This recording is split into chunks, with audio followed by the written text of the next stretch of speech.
But anyway, I'll share with you a little bit of my workspace, which is often outdoors. What am I working on?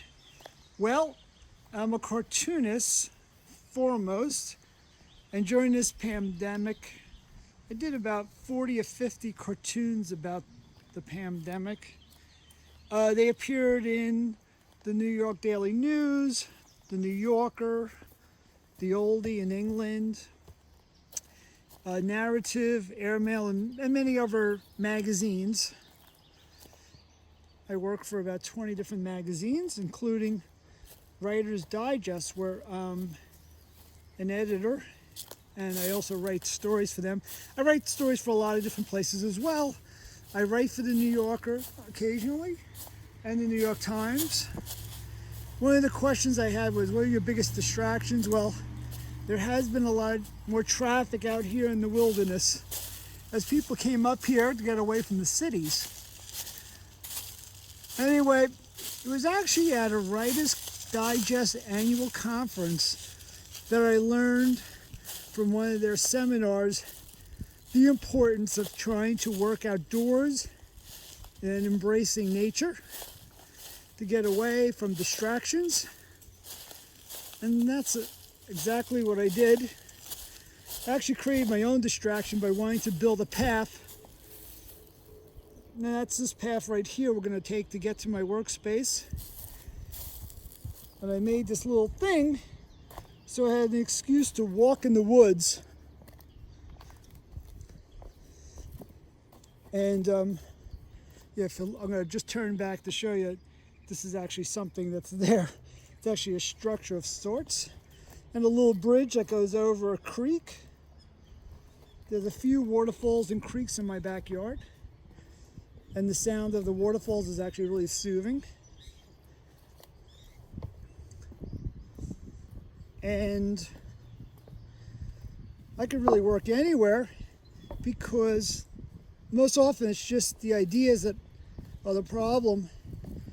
It's in the think, not the ink, as they say. So once I actually have the idea, writing it out or cartooning is actually the simple part. It's really coming up with the right concept that is the problem. This is where I would sometimes work, by this pit over here, this campfire. And I'll sit here on the bench with my little notepad and then cook something up as well. And this is a picture of my backyard, actually. And again, we're in northeastern Pennsylvania.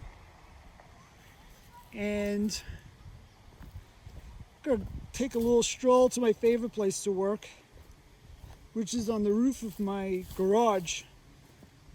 I knew I wanted to find a place outdoors that was going to be hidden from people stopping by and saying hello. So I decided I was going to build a little patio on the roof of my garage. And I contacted a contractor to give me a quote.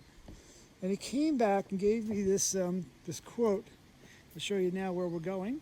There's a bench on the far left. He gave me a quote for like $12,000.